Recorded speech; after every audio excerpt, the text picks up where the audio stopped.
श्री रामचंद्र कृपालु भज मन हरण भाव भय दारुणम नव कंज लोचन कंज मुख कर कंज पद कंजारुणम कंदर्प अगणित अमित छवि नव नील नीरज सुंदरम पटु पीत मानहु तड़ित रुचि सुचि नौमि जनक सुतावरम भव भजु दीप बंधु दिनेश दानव दैत्य वंश निकंदनम श्री रामचंद्र कृपालु भज मन हरण भाव भय दारुणम।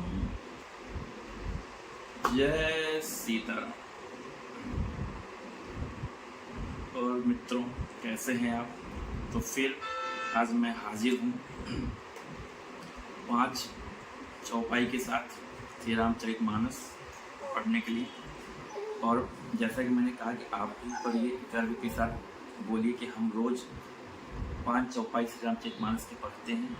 और आपके टच में जो भी लोग आते हैं उनसे पूछिए। तो लोगों ने आप बोलते हैं आप क्या करते हो रोज़, आपकी दिनचर्या क्या है, तो वैसे आप उनसे पूछिए आपकी दिनचर्या क्या है। ठीक है, तो हमारा सनातन धर्म है, इसको आगे बढ़ाइए सभी हिंदू भाइयों। और जो भी अपने दोस्त हैं, मित्र हैं, जैसे आप उनको बताते हैं ना कसरत करिए, मॉर्निंग वॉक करिए, वैसे ये मेंटल, आपकी जो मेंटल हेल्थ है उसको इम्प्रूव करेगा। जो आप ऑफिस में स्ट्रेस में रहते हैं उससे आपको सुकून मिलेगा। तो आपको पहले भी वही मैं बोल रहा था, आज भी बोल रहा हूँ कि कम से कम 5 चौपाई रोज पढ़िए। मैं भी फिर कोशिश आज करूँ कम से कम 5 चौपाई पढ़ने की, और 5 चौपाई 5 श्लोक, और कम से कम एक पौधा डेली आप लगाइए। डेली नहीं तो मंथ में एक बार लगाइए ही लगाइए। चलिए हम शुरुआत करते हैं भगवान श्री राम का नाम लेकर।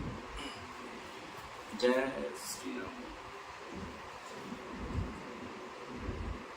मुद मंगलमय संत समाजु, जो जग जंगम तीरथ राजु। राम भक्ति जहाँ सुर सरि धारा, सरसई ब्रह्म विचार प्रचारा।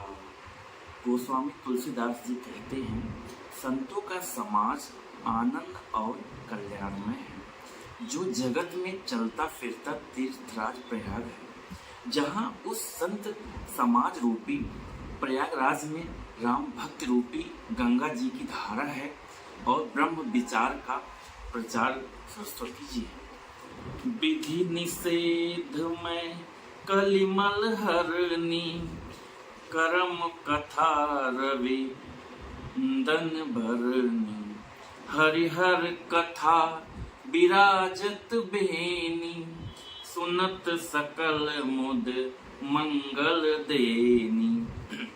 विधि और निषेध, यह करो और यह ना करो रूपी कर्मों की कथा कलयुग के पापों को हरने वाली सूर्य तनया यमुना जी हैं, और भगवान विष्णु और शंकर जी की कथाएं त्रिवेणी रूप से सुशोभित हैं, जो सुनते ही सब आनंद और कल्याणों की देने वाली है।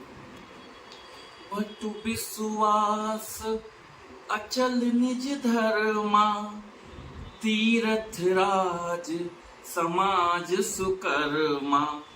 सबहि सुलभ सब दिन सब देसा, सेवत सादर समन कलेसा।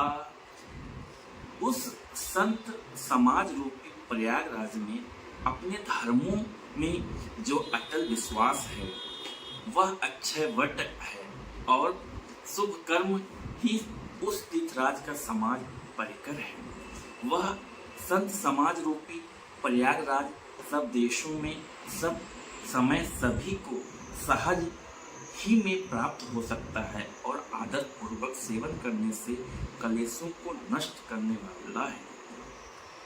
अकथ अलौकिक तीरथ राव, देई सत फल प्रगट प्रभाव।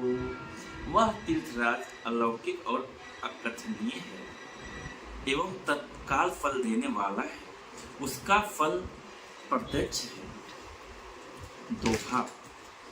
शून्य समुज्झि जन मुदित मन, मंजह अति अनुराग, लहाहि चार फल अच्छत तन, साधु समाज प्रयाग। जो मनुष्य इस संत समाज रूपी तीर्थराज का प्रभाव प्रसन्न मन से सुनते और समझते हैं और फिर अत्यंत प्रेम पूर्वक इसमें गोते लगाते हैं, वे इस शरीर के रहते ही धर्म, अर्थ, काम, मोक्ष चारों फल पा जाते हैं। मंजन फल पे खई तत्काला, काक होई पिक बकहु मराला, शून्य आचरज करें जन कोई, सत्संगति महिमा नहीं गोई।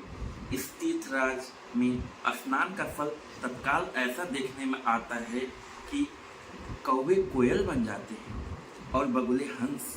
यह सुनकर कोई आश्चर्य न करे, क्योंकि सत्संग की महिमा छिपी है।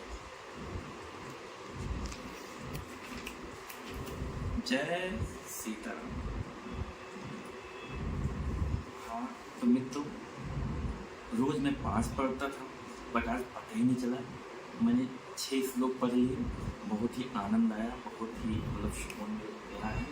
आप विश्वास मानिए कि मुझे आज हमारा 4था या 5वां दिन है, बट जैसे जैसे पढ़ता जा रहा हूँ उसमें रुचि और बढ़ती जा रही है हमारी। तो कोशिश करिए कि कम से कम रोज 5 श्लोक, 5 तो पढ़िए। वैसे आप 3 भी पढ़ सकते हो, 1 भी पढ़ सकते हो, लेकिन कम से कम 5 पढ़िए।